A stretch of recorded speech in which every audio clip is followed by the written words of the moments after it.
Welcome, Spartans, to Halo TV Plus, part of Evolved, your home for Halo. I'm your host, Oran, and on Halo TV Plus, my guests and I recap Halo's original TV show, Halo the Series, and discuss its contents and unique canon within the Silver timeline. Joining me this evening for Episode 1, Contact, is Nick Castillo. Nick, welcome back to the show. Hey, thanks for having me again, Oran. Appreciate it. Yes, I'd love to have you on. You've been a hoot, and you're just fun to talk to, my guy. And quite a holler, I've heard. It's the full You know, a hoot and a holler do go well together. Let's see. So now this is part 2 for this week's episode, Contact. We, here on Halo TV Plus, each week we produce 2 accompanying podcast episodes for the Halo TV show's weekly episode, commentary episode, and analysis episode. This is the analysis episode. Nick and I will highlight key moments from Contact and discuss its effectiveness on screen while adding core canon knowledge for context. Earlier in the week, we released our commentary episode where we discussed the whole episode while watching it. If you missed it, I recommend listening to that one first before we get into the analysis, but it's up to you. Some housekeeping before we continue. If you're new to the show, welcome. Halo TV Plus is part of Evolved that hosts a variety of different Halo-themed shows. Podcast Evolved, Mission Debrief, Builds with Blocks, Halo Book Club, and Halo Headlines. Evolved also partners with the podcast HCS Pro Talk, which is with Will and Josh, where they discuss the latest information within the competitive Halo scene with an emphasis on community every single week. You can learn more about all of those shows on our website, evolvedhalo.com.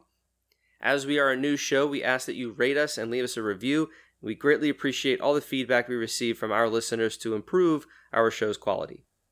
We would like to take a moment to thank all of our patrons for their continued support to making this show and all of our shows possible. Thank you guys so much. Our patrons receive a variety of exclusive rewards such as early episodes, unique swag, access to our podcast soundtrack, and more. You can head over to patreon.com/Halo Podcast Evolved to learn more. Now, our last episode technically was the commentary for this first episode of the TV show Contact, but I do want to highlight our kind of primer episode that we had, which was the third of that series that covered the trailers and silver debriefs that 343, those blog posts that they put out. Aaron and I looked at the first look trailer, the teaser trailer, and the official first trailer and the official second trailer.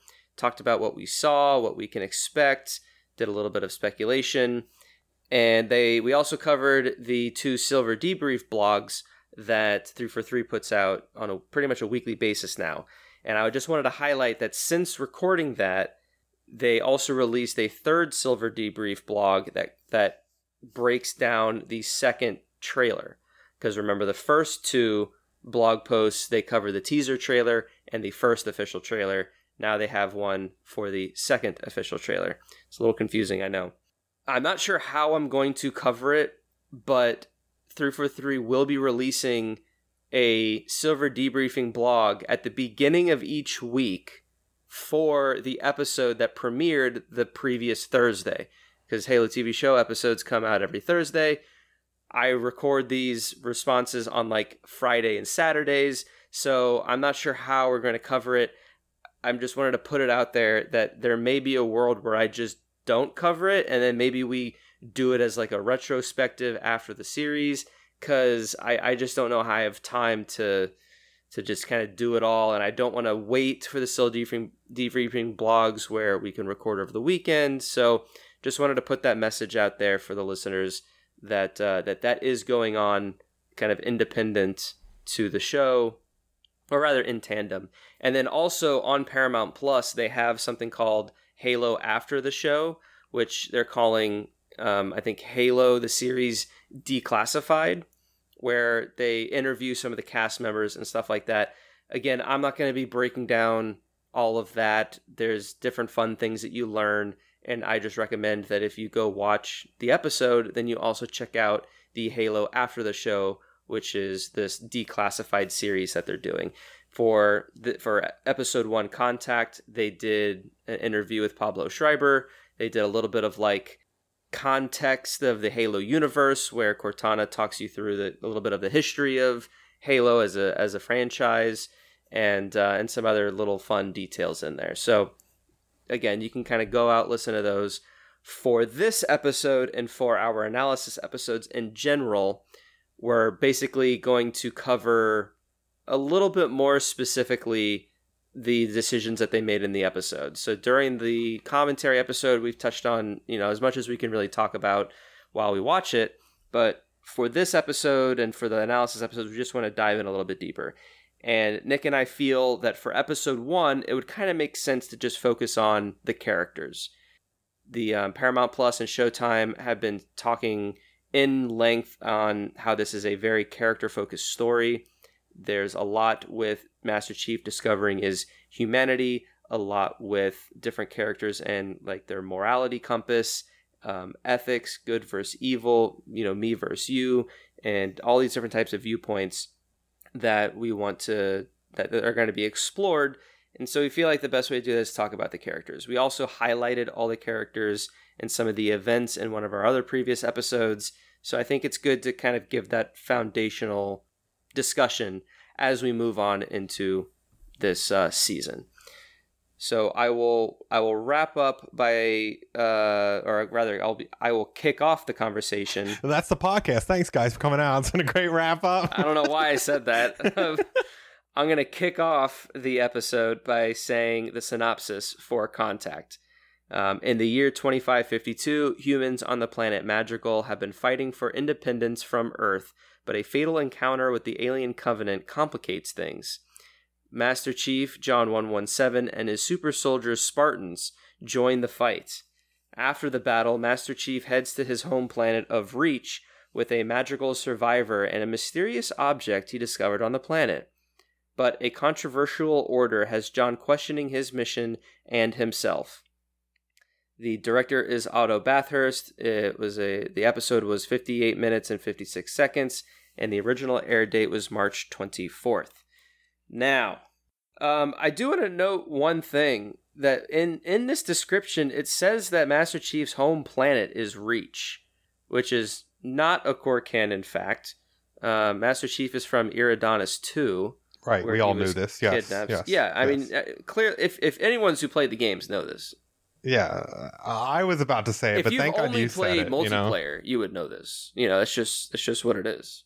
So yeah, I think that's interesting that's in here. And then I do also want to note, just in regards to like timeline stuff, this takes place in 2552, but like we discovered the Covenant like in 2525 in the original series, and we've been fighting the Covenant for a few years in this episode. So like I think it's better to just think about the timeline as it exists like on screen, right? Don't think too hard of like, oh, well, Master Chief was 6 when he was into the program, and that happened in like 2517, and he was then, all this other kind of stuff. I think if you just think about it within the context of the show, it'll just make it make sense.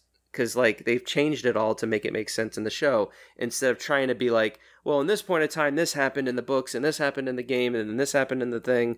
It's just like, no, like they've been fighting the Covenant for a few years. It's 2552. Master Chief's doing his thing. The insurrectionists are doing their thing. We'll see how it unfolds. That's kind of all I'm going to say about that. I guess, should we start with the Master Chief? That kind of makes sense, right? I mean, it's kind of like what the thing's about, right? Yeah. The big moment in this trailer was, or not this trailer, but the big moment in this episode is him removing his helmet.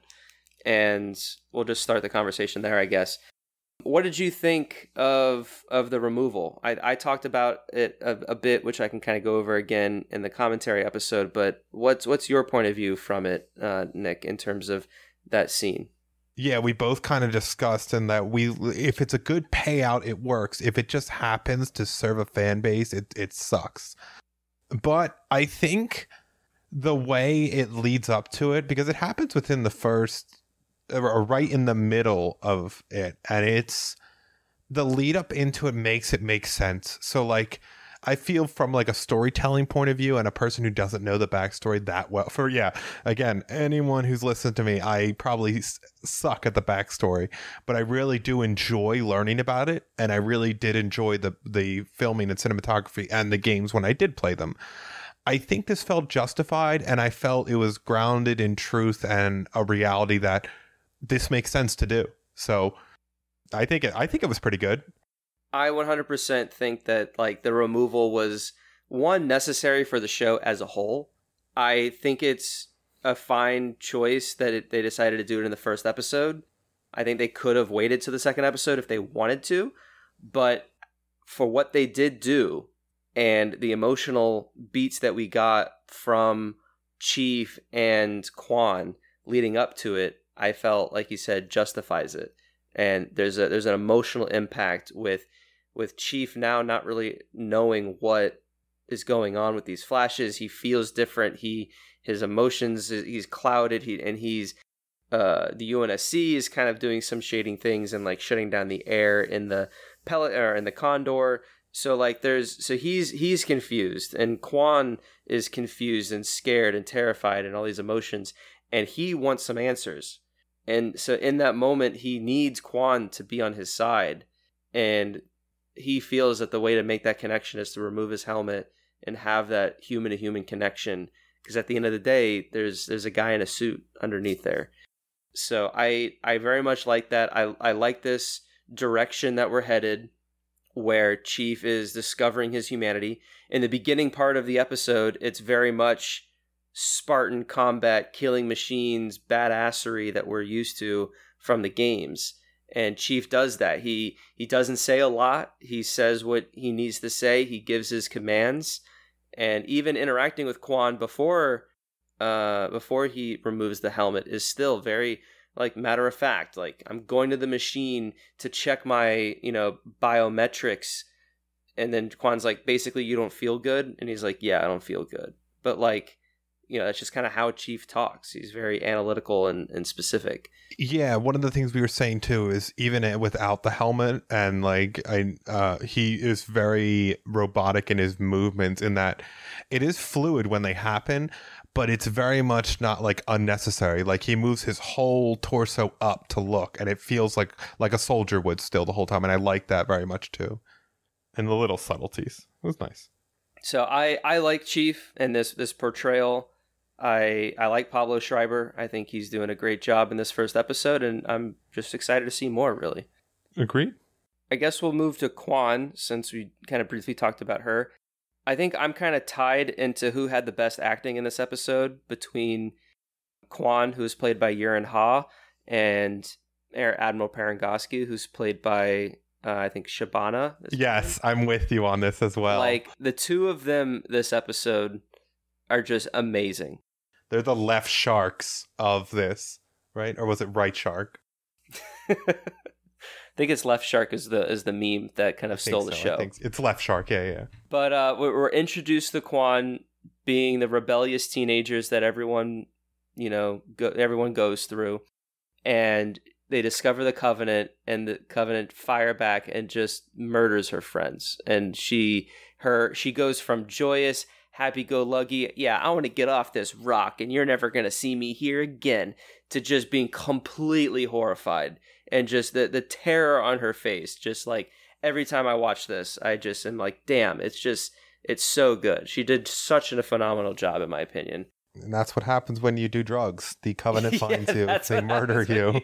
This is really the Covenant is the good guys. Oh, gosh. That'd be a great... We should make that PSA. That's a TikTok right there. Oh, my gosh. That's hilarious. Kind of to piggyback with what you were saying, though. Yeah, I like her. There is a little bit of a childlike innocence that we do find with her, but there also is the point of like the weight on her shoulders that she probably feels of being the only survivor of her like people. Oh yeah, survivor's guilt. Yeah, she's definitely carrying some of that, I think. It's very good. It's very well done. It's the childlike innocence, but still like, I'm doing this. I've got no one to lean on now. It's just me, so I'm going. Are you kind of referring to that scene she has with Miranda and the hologram? Yep, it's beautiful. Yes, 100%. If you would like to tell that, I don't know if we're spoiling the scene, but basically, this is full spoilers, 100%. It's like you presented with the like, oh, I'm sorry that happened to you, and like I want to help you, and by helping you, you'll help me. It's like, well, that's not really helping you, isn't it? You would just help me in general.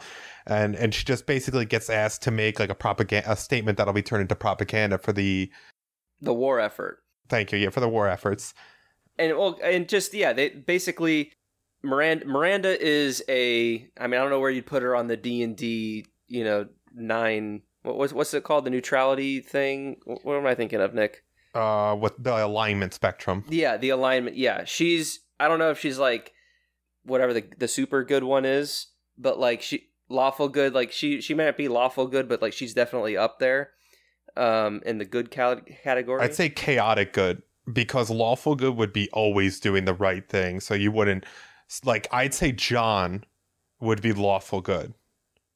Chaotic good, I would say or interesting. Actually, I don't know. Maybe a neutral good? Maybe a neutral good, because the point I'm trying to make is that, like, Miranda, in her heart, she wants to do good, right, in this scene. I guess we'll kind of transition to Miranda for this conversation.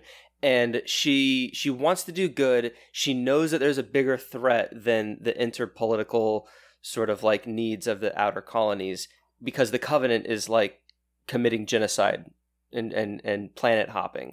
And so, like, she wants help where she can take it, but at the same time, it's like you are asking this person to, like, completely forego everything that she's been grown to believe to better suit your cause, even if it is, quote unquote, the best means to an end.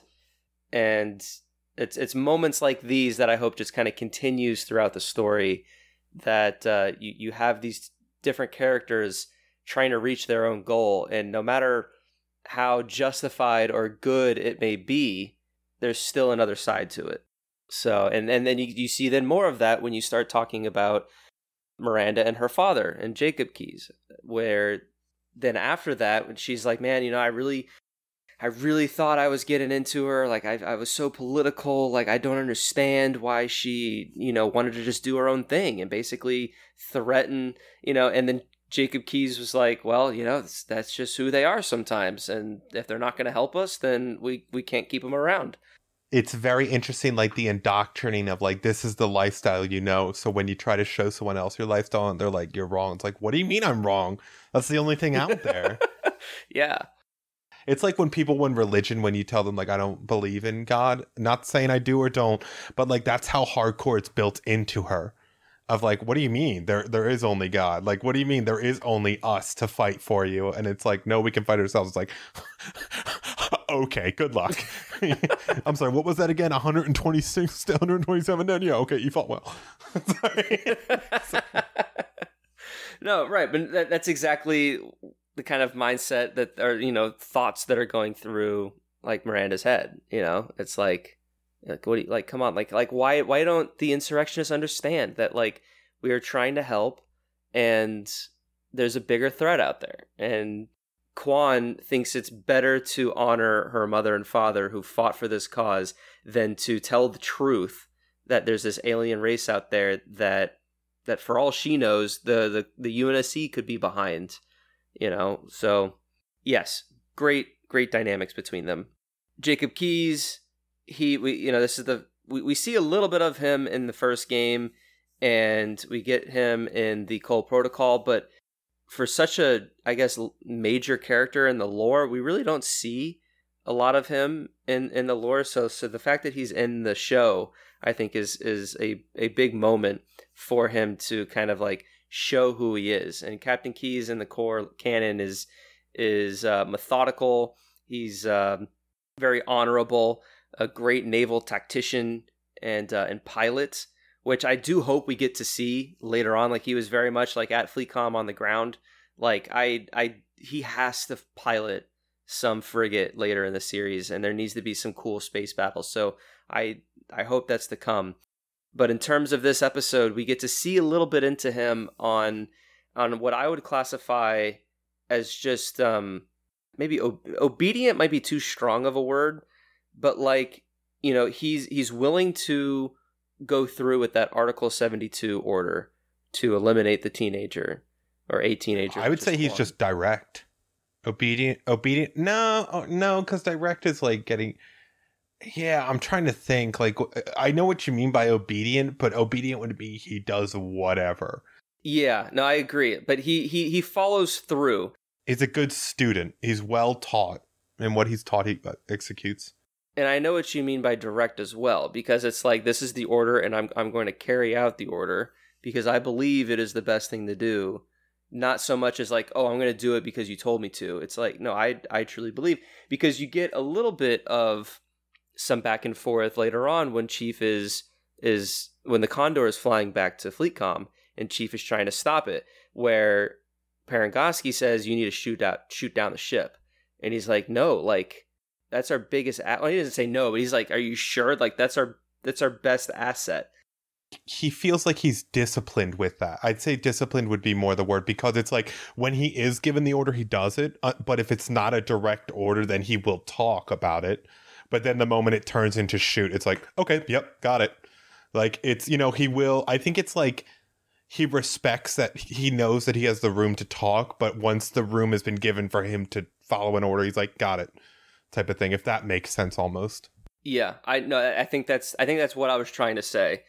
So thank you for that. So I'm very excited to see where Keyes goes. I think he has a lot of room to kind of just grow and see more of him, and I want to see him take some more charge, because he's in this scene, in these few scenes, he's very much taking orders from his superiors, but he also leads a whole crew throughout the core canon. So I can't wait to kind of see him and see his gears turn, if you will, and kind of make those decisions and just kind of play with those environments. So speaking of gears, the next person, Commander Shepard, we should talk about. So Commander Shepard, confirmed part of Halo Silver timeline. Don't know if it's a man or a woman yet, but we'll keep you informed. We'll start a new podcast with that. It'll be a whiteboard conspiracy theory one. It'll be great. I think we should talk about Parangoski next, because we've kind of mentioned her a few times. And what's also great is that like we keep kind of segueing into all these other characters, because all these characters are just interacting with each other. That's why I feel like the Parangoski, older Keyes, and Doctor are like in the same category of talking, because they're so dependent on their dynamic between each other. And that's what you see clearly when they talk. They all have their own sort of place in the not necessarily like in the UNSC, but just like, Dr. Halsey is this type of scientist. Commander Keyes is this type of, commander/doctor. Captain Keyes, they all have their own little role, so to speak. And them playing off each other on how they would resolve a situation. And then underneath all of that, you have the family drama of it all, to where Miranda is the daughter of Jacob and Catherine Halsey. So like that also, you pull on those strings in such a good way, you can have a really dramatic, character-driven show. And I feel like they definitely started that. I wouldn't say it was, super effective, but I see the threads starting to be woven, if you will. And I just hope, the writing gets to the level that it needs to be to really make it an interesting dynamic that we get to witness. The last thing I'll say about Parangoski is that the actress, the way she keeps her composure, and she breaks very subtly, I think, in some of those moments, like when Chief gives Quan the BR, she's like, why did Master Chief give an insurgent a weapon? She's so perplexed in that moment, and just turns to Halsey like, this is our super soldier. Like, what is going on? I don't know. I think she has like the most subtext in what she's saying, and it just blows me away. And I really can't wait to see more of Parangoski, because even in the books, like she is a force. She is in control of so much, and I wouldn't say she's like overly manipulative, but like she has the power and the influence to kind of be that, and like her section 3 of Oni very much is that, and the super secrecy of that. So heck, I'd be great to just see more Oni section 3 stuff. Like we've only seen like Fleetcom, which is the super high level, but like Parangoski's like whole division that she's in control of is there's a lot of juicy stuff there from the canon. So I hope we get to explore more of that.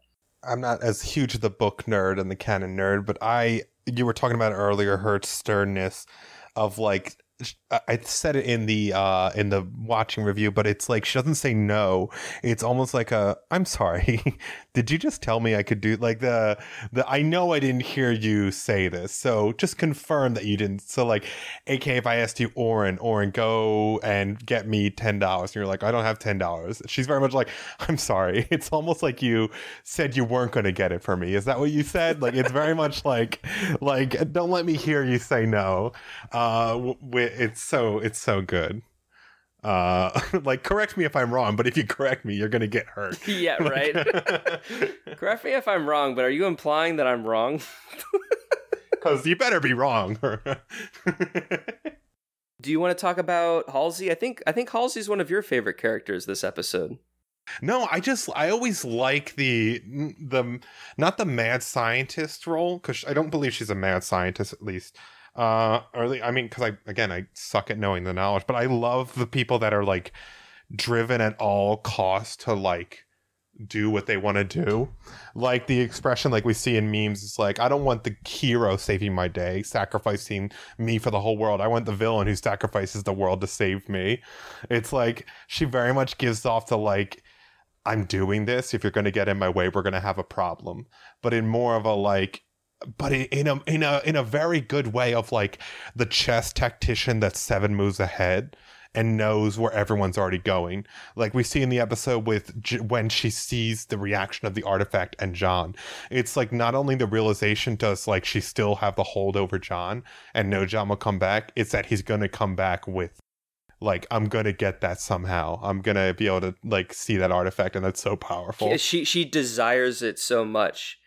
And so she, and like even, and we get a little bit of this in the trailer as well. Like we see her looking at the artifact, and it's just like she just longs for it. She just can't get out of her head, and her persistence and her desire, I think, and like her determination is what really compels her to do what she does. And she has that for the Spartan program initially. Later on in the books and stuff, she has to battle like regret and, you know, taking these kids, and there's some inner conflict in there, but like the fact that she carried it out, like you need to be a very strong-willed and committed person to do that. So Halsey very much is that type of complex character. And I would say she is perhaps one of the most complex characters in the entire canon of the core canon. So it's no surprise to me that Natasha, the actress, is very driven to learn more and to further portray this character, because she's very excited to play Halsey. It's just so much to go into. It's so good. It's so juicy. Let's see, who do we have left? I think that's all the main hitters. Maybe just the squad itself, like as a unit. That yeah, we have Silver Team. We don't know. I feel like we could have learned more about them in this episode. I understand why when I like play it back in my head, because the scenes that they're not in, they're focused on another character moment with all these other characters that we're talking about. So we would have had to take away from something that we've already discussed, which we keep saying is we think it's done really well, to then develop them a little bit more. So hopefully we get more of them in later episodes. But you have Riz, who's the kind of tactician, improvising fighter, very close quarters. You have Vanak, who's kind of the muscle, Master Chief's like number 2. He has that sweet DMR. And then you have Kai, who's your sniper, long distance scout sort of character. So yeah, we don't get a lot from them, but you know, we do get a fair amount of Blue Team throughout the books, which Silver Team is very much influenced by. There's definitely room for them to get developed, and we do see a little bit more of them in the trailers that we haven't seen on screen yet. So we'll just kind of see where that becomes. Yeah, so excited to see where that takes us. That'll be great. I think the last character we should talk about is McKee, who I'm very interested to hear from your perspective of, because of how little, I guess, to not insult you, that you know of No, the no, no, canon, you're but... fine. McKee, you have to remind me of face value. So McKee is the blonde woman that is with the Covenant, with the head, not the headdress, but she has that elaborate gown, or the ceremonial. Looking fine as hell. No, yeah, I got you. Yeah, like I'll just have you take it away. What do you think of her as a character and her place in the story? Yeah, like you said, I'm not a big. I don't know any lore about her, so it's kind of like just based on that one scene. She gives me the looks of a Daenerys Targaryen still, but the feel of a person who is still like it's interesting because, like, again, it's not long. It feels like 30 seconds we meet her at all, but it feels like she's yearning to know more about everything. Like a wonder child just wanting to, not a wonder child, like a person who just wants to soak up all the info they can get. So, I mean, yeah, she's on the Covenant side, but like we see her reading a book about like a old like English book or something. I don't know, the Angels or something. So like she's learning about lore of like her enemies. So she's very much interested in them. So it's interesting. I'm worried that she might have that like syndrome of like falling for her enemies or eventually helping her enemies is what I feel. But as to where we're going, I don't know. I mean, I said, it's going to happen. I mean, if anything's going to happen, dude, we already saw the chief take off his helmet within the first episode. Maybe they're going to get together, dude. That's it. Well, all right. So just to kind of respond a little bit to what you're saying. So McKee, there's no character like McKee in the core canon. There's no God. So they could get together. They could get together. McKee was kidnapped by the Covenant. Oh, she was kidnapped? Yeah, she was kidnapped, and she was raised by them. And I know that because that's what was in like some casting thing that they announced a couple years ago. And I hope we get to see that, because I think that would be great in us kind of better understanding her relationship within the Covenant, and kind of, just how that union came to be. Because yes, she is on the Covenant side, and the Prophet of Mercy had to kind of remind her that you're reading the book to understand human lifestyle, which technically means understanding our enemy. And so he's still very much like, informing her and kind of dictating to her that's how you need to believe. But you do see a little bit of her sort of not reverence, but like her hesitation to it. And she's like, oh yes, you're right. Because I bet you she does have some, or I would think, I mean, I don't know, but like if I were in her position. Like a Ariel wanting to go to the land, but King Triton saying you belong in the ocean, the land's bad. She obviously knows that like she's a human, and the Covenant are over here killing all of these humans. And so like, I'm trying to rationalize why. Correction, they're just putting them to sleep. They're not killing them. Okay. Oh, right. Yeah, blowing off their torso is just putting them to sleep. That's a blanket. You can't see underneath it. It's a camo blanket that they're throwing on them. I feel like they need to rationalize it somehow, and I feel like that's why they call her the Blessed One, and they treat her with such respect. They basically kind of treat her as a deity almost, even though the Forerunners are the deity, because that's what the whole Covenant religion is based off of, which we went into in another episode.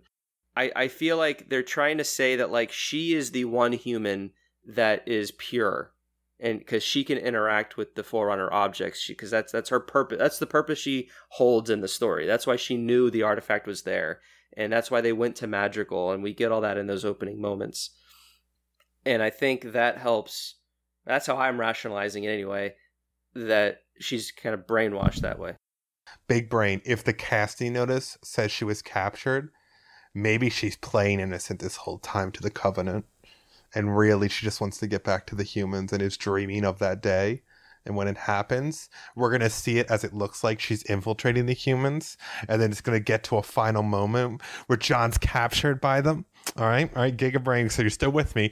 And she's going to have like a Kylo Ren moment where like Snoke's going to tell her to kill Jon, and she's going to attack the Covenant instead.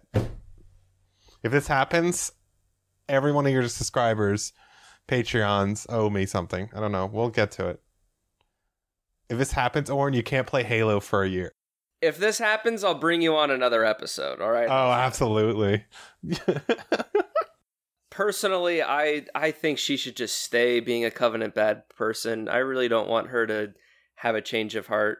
I'm tired of double and triple crosses, but I would love, though. I think she so I could be right. She should just own it. Like they need it. Like if they are going out of their way to invent a character to a human character that is on the Covenant side, like if you're gonna go out of your way and do that, like you like fully commit 343. Like make me want to root for her, which means I'm rooting for the Covenant, not I want to root for her to backstab the Covenant because every other character wants to stop the Covenant. Like, give me a reason to want the Covenant to succeed a little bit. Because remember, like the whole dynamic of Game of Thrones, to kind of piggyback off your Daenerys Targaryen reference, you ask a room of 40 people who are all Game of Thrones fans, you'll probably get like 5 or 6 different responses of like who they want to take the throne, who they feel is the most worthy, who they want to win at the end of the day. And that's what makes that show, at least in the, first and couple all of them seasons. are wrong except for me. Yes. Yeah, right, yeah. So that's what I mean. Like, to make this show better, quote unquote, you just give different reasons to pull for different characters. And if everyone's always after the same thing, you might lose a little bit of that motivation. Whereas if you're able to give me a reason to root for McKee, who is for the bad guys, then that makes that element of the show better layered. So we'll see what they do. Yeah, I can't wait to see. All right, I think we'll end it there. If there's a character I'm forgetting, then that means they weren't written well enough for us to remember who it was. Do better, 3.3. Do better. I want to see our sergeant make an appearance one of these times. Oh, Johnson? Yeah, I just want him once, like just a moment. I have since you brought him up, I have a bit of a theory. Oh gosh, go on. Deep down, I truly don't think he's going to come back. He's going to be introduced because he's. Well, that's all the time we have tonight, folks. This is a great ending to the podcast. Thanks for crushing my hopes and dreams. But if I were to insert him into the show, how I would do it is just to have him be on the ship that eventually gets to a Halo ring. Because we're going to go to a Halo ring. We have to. It's the show, Halo. Whoa. Oh, whoa. Yeah, go ahead. Whoa. Yeah. And so then say like towards the end of season 1, we get to a Halo. Well, then now season 2, we're on a Halo. What do you know? You could just insert Johnson into that. And then now he's an on the ground combat Marine. What if they made him like a wimpiest guy? like just a wimp before we ever knew him to be like a hardcore guy? Well, what's great about Johnson is that he's kind of a caricature of those like military sergeants. So like, yes, he's his own character and we love him and stuff, but like he kind of just fits the mold. Like he's kind of the sergeant or whoever he is in like the movie Alien. With Sigourney Weaver, like that guy is Sergeant Johnson, like no matter how you slice it, and that character appears in so many other, like you have Full Metal Jacket, to a more extreme degree, you have the drill sergeant who yells at Private Pyle the entire time, like so somewhere in the middle you have Johnson between like that and your other sort of like Major Payne type of sergeants. So you heard it here, folks. Oran confirming season 2 of Halo. Sergeant Johnson will be in that season. All right. Well, I think we'll end it there. I mean, I think it's kind of early to really touch on the overall, themes and stuff, because the core of it is that it's Master Chief finding his humanity. We get that. I'm sure it's going to be developed in later episodes, so we can touch on that development, that journey, and talk a little bit more about what's changed between core canon and the Silver timeline. I don't foresee, just kind of basing off of like this episode and our commentary episode, I don't really foresee us doing too much with like all the Easter eggs and like all these little details. I think we're going to kind of learn organically together with me and my other guests as we move on from episode to episode of just kind of like how this show is developing as a TV show. What's effective, what's not, and what's changed here and there. So anyway, I would love to hear feedback because to be honest, this show is a little bit improvised because I'm not really sure how to structure it, but it's all rooted within what's on screen. And that's why we started with the characters, because to kind of bring it back, it's a character-driven show.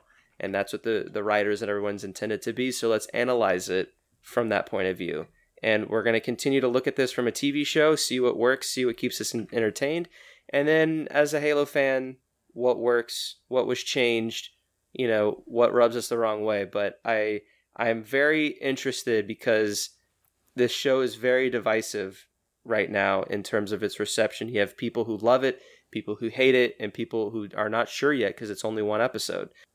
I just want to encourage our listeners, if you have opinions, share it on our Discord, send us an email, podcastevolved@gmail.com. You can leave us a voicemail if you dial 205-EVOLVED, which is 205-386-5833. I kind of started a little bit of the closing, but Nick, I just want to throw it to you one last time. Is there anything you want to kind of touch on before we wrap up for the evening? No, man, I'm so excited for the next episode. I cannot wait. Awesome. Me too. I'm looking forward to rewatching episode 2 and talking about it. I think I have strangely even more things to say about it than what we've already discussed on episode 1. And yeah, I'm looking forward to the other 7 episodes after. Well, thank you very much, Nick, for joining me for this whole journey. I mean, we've really been through it between the theater premieres, our teaser, the commentary, this episode. Like, it's been quite an experience. So thank you so much for stepping up and joining me on it. You're a great friend, and I just love experiencing Halo with people, and that's why I do this podcast. So thank you for all that. I would love to have you on another episode. We'll see how the schedule ties in. Evolved. Almost. Slow down. Slow down there, buddy. I just want to say Halo the series, of course, premieres exclusively on Paramount Plus every Thursday, I believe at midnight on Pacific Standard Time. Like I mentioned at the top of the show, you can find every episode to all of our episodes from Evolved at evolvedhalo.com. Once again, another special shout out to all of our patrons for all their support and making all of the shows that Evolved produces possible. Head over to patreon.com/Halo Podcast Evolved to learn more. I already talked about how you can contact us. Please keep the dialogue going. Add us on Twitter and Instagram and whatever. I want to try to incorporate our community into these episodes. I'm not sure how, because there's so much to talk about. It's a very exciting time to be a Halo fan, I think, and we'll just see how it goes, And if it's great, awesome. If it's bad, then we'll talk about it. We'll see what went wrong. If it's bad, then your opinion's wrong. It's okay. Yeah. All right, well, that's it, guys. I'm your host, Oran, and until next week, evolve. Evolved.